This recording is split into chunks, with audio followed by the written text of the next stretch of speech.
Hello, everybody, and welcome to Early Access Podcast, episode 101. I am your host, Angelo, as usual, and thank you for stopping back by.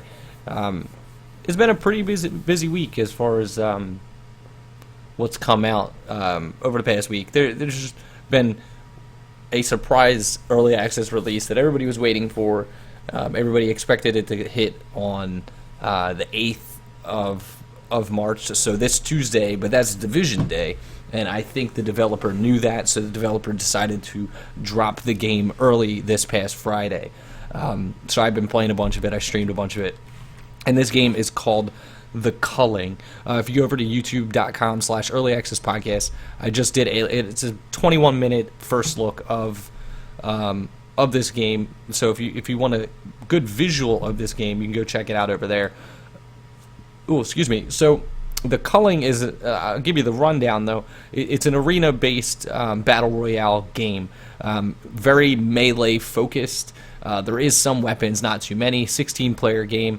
It's currently $13.49 for the next 8 days until the 11th of March. If you can get this through theculling.com, which is their website, or you can get it through Steam. But if you want to save a couple extra dollars, you can go over to their website if you're going to buy it with a friend, and you can get a 2-pack of it right now for $24.99. So it'll save you and your friend a little bit more money. The game's totally worth it. It's currently sitting, I think, at like 1,500 reviews, 82% positive or 83% positive. And that's mainly, the negative reviews are mainly because of people that, having optimization problems and stuff like that. I was having issues myself, and I ended up just, I ended up upgrading my video card, not just because of this game, but because of just streaming and video games in general. My video card was really outdated. I was running a 550 Ti and upgraded to a GeForce 960, which, cost ratio just was right in the sweet spot of where I needed to be. Anything more was $100 more. Anything less wasn't worth the upgrade. And it's definitely night and day for as far as running games lately. But the Culling does a great job with the Battle Royale arena style game. The developer seems really committed to pushing this game forward. It's going to be really exciting to watch this game grow, especially as balance changes come out. There's still some balance tweaks that need to happen. But as it sits right now, it's definitely varied. The crafting in it is minimal, but it's important, and it fits the structure of the game really well. The melee feels balanced when it's working. Sometimes there's weird things that happen that make it just frustrating as all hell. Some of the things I really don't like as it sits is that there's even guns in the game. I feel like games like this don't need guns to be good, but for some reason everybody wants guns to be in them, and what it does is it creates this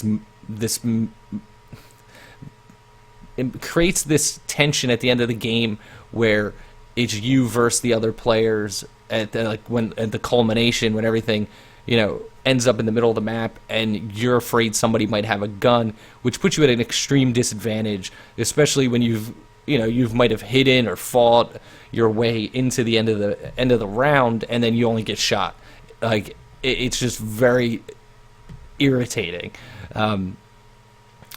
But that aside, I feel like that's gonna. To be fair, the guns are very few and far between, but when they do show up, it's incredibly frustrating to play against. Except when you have one, then you're like, yeah, I have one. But I think if they took it out, you have ranged weapons, you have the bow and arrow. You have a blow dart gun. So there is other ways to put that kind of stuff into the game without making it like firearms, because they always feel so powerful. So by default, you have to use one of the perks that reduces gun damage just in case, because it prevents you from just getting one-shotted out of nowhere. Even though most guns take multiple shots, but it's still a frustrating thing to run into. But that's my biggest gripe with it. Other than that, I think it's pretty awesome for an early access title. The concept's there. Everything feels good. All the matches are good. like I haven't had any real problems with the game. Definitely worth checking out. Go watch the video over at the YouTube channel. For $13, it's definitely going to be a nice change of pace from H1Z1 compared to the scale. Like, this is a very small, compact game, and what it takes a lot of what H1Z1 King of the Hill did and other battle royale style games and boiled it down to just like this core, just compact, awesome little thing, and it's pretty great. So go check that out. Theculling.com if you want to see that. So other than that, what did I see? I saw there was a whole bunch of really bad looking. Let's see if I can pull them. Let me see if I can pull it up. Like, there was just like a bunch of bad free-to-play games that hit over the past week, which I found funny. Let's see, release date. Let me see. Actually, I can probably type, like, search free-to-play, right? Free-to-play. Like, just a bunch of really weird stuff. Search. Free-to-play. Here, release date. Like, you got Atom Universe, which has got mixed reviews. You got Cupid, which has... that one's positive, actually. I didn't even see that one. It's a graphic novel. You got Elemental Heroes, which is mixed reviews. Soul Raven, which is negative. The Bottom of the Well, which is actually positive. I didn't see that one. Rock, Paper, Scissors Champion. Let's see. Mixed reviews. Gunscape, mixed reviews. Berserkers, mixed reviews. And... it's actually missing some of the stuff that was in the, if you just search by, let me see, let me get rid of the free-to-play moniker here. Let's see, where were they? There was this, like, a couple games that popped up in a row that were just like, maybe those were it. I could have swore there was other ones that were just bad. There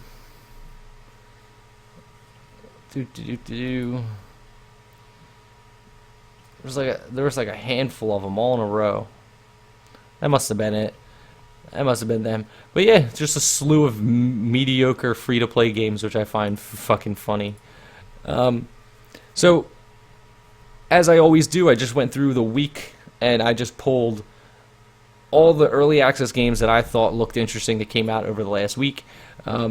With this being episode 101, I'm going back to the basics, and I actually, instead of relying on any PR people, I went back and emailed each of these developers to try to get in touch with them to get a copy of the game. I went and bought the Culling myself, and I've realized that I'm lacking in my first looks lately, so I'm going back to the way I was doing things before, and I'm going to start reaching out to developers again myself more. I always have on occasion, but now every time a game comes out, because what happened was there was a period of time where I was emailing every single developer, and then I got so backed up, and I had so many games that I had to work through that I just overworked myself, and I think that's what burnt me out. And then what happened was I started to only selectively send them out. So now I'm gonna find a happy medium. Before I was sending it to like every early access game. I was trying to reach out to everyone that popped up. Now I'm gonna be a bit more selective and send it to games that I find interesting as well. This way, I'm gonna be sending emails every week, but I'm not gonna be reaching out to games that just don't interest me. So I'm just gonna make sure that I have. I'm sending 4 to 5 emails every week. Hopefully I can get at least one hit back, every week, so I can continue to start doing first looks, especially now with only doing one episode a week. I have to at least get you guys a single first look every week. Considering I'm not a huge YouTube channel and I'm not making any money off of this, it's hard for me to do daily videos like some of these guys, like when they don't have day jobs. This is their day job, so it's a lot harder for me to do that kind of stuff. But I would like to get back to just doing what I was doing. So the first game I pulled is called Switchcars, and I just thought this looked really cool. It's 87 reviews, 95% positive, $9, but it's 10% off until March 11th, so $8. And now this is like a pixel art style roguelike racing game. This is not playing for some reason. There we go. So it says it's a vehicular roguelike arcade set in a broken space-time. You crash, run out of fuel, and switch into vehicles. So it looks like a side-scroller where you're going to be in a vehicle, and then like you have to jump into another vehicle and jump into another vehicle, and you're trying to make your way to the year 2055 is what it says. It looks really cool. There's like, if you watch the trailer, it says there's like, 300 different helicopters and 100 different buses and 100 different trucks. So I'm assuming the roguelike aspect is that, you're going to keep playing and playing and playing. I don't know if there's any progression as far as like skills or something, but you're going to be just trying to beat your time to get to the end of it. It looks really awesome. Like the pixel art style is great. All the animation looks really cool. I love the concept. It's definitely something different. But yeah, it's just definitely a different take on the roguelike, being this side-scrolling, fast-paced little pixel race car game. It's pretty awesome. But yeah, so that's $8, and you can go check that out. Link will be in the show notes. Let's see. So this game looks weird, but I thought it was pretty cool looking because it's definitely a game that I've never seen before, and it's called Crazy Pixel Streaker. It's got 5 reviews, all of them are positive. It's $9.99, and now this is a brawler with roguelike elements. Not exactly sure what that means, like as far as the roguelike part, but it's single multiplayer and local co-op. So it's a 4-player arcade style top-down brawler, and you're basically just like all on like, it looks like they're played on different sport fields. Like you got a hockey, you got an ice rink, you got a soccer field, you got a football field, and you're fighting each other, picking up weapons, collecting coins. Also, it looks like you're trying to play the sport that is on that field as well as the same time. It's a lot of shit going on, and it definitely fits the whole crazy aspect of it. And then I guess the roguelike portion is like a 4-player co-op endless mode. That's what it looks like from the video. But it's a cool looking co-op game. I don't know how hopefully it's got online multiplayer, but with 5 people, that's kind of shitty. As usual, like I love these games. I always love the concept of these like 4-player multiplayer games, and then you're like, oh, it's local co-op. And 4-player local co-op on a PC, it's just not a thing that I think people do. And seriously, tweet me at Early Access PC and let me know if you and 3 of your friends sit around and play local co-op PC games, because I honestly don't know anybody that does it. And it's a shame because like a lot of these games, like, they always have awesome concepts. The price point's always good, and they always look really cool. And it's a shame. It really is. All right, next game is called Blacksea Odyssey. 15 reviews, 93% positive, also $9.99. Now, this has a weird, like, 3D space sim looking, like, not space sim, but like a space shooter. Now, this is also a roguelike. It says it's a shoot-'em-up RPG. It's got like a space Viking pirate theme. Excuse me. So you're flying around as this little guy in space fighting these really cool looking monsters. It's a really like sharp looking game. The mechanics look pretty cool. I don't know much about it. You have like a grappling hook, and he's fucking shooting these giant space monsters. And he's a Viking with like a 6-foot long beard riding a rocket in space. I don't know. It's a top-down twin-stick shooter, essentially. But it's got RPG elements. It's a roguelite, so expect similar things that you're used to. It does look pretty interesting, though. And for $10, you could definitely most likely do worse. You could definitely most likely do worse. I'm bad at speeching, but it's all right.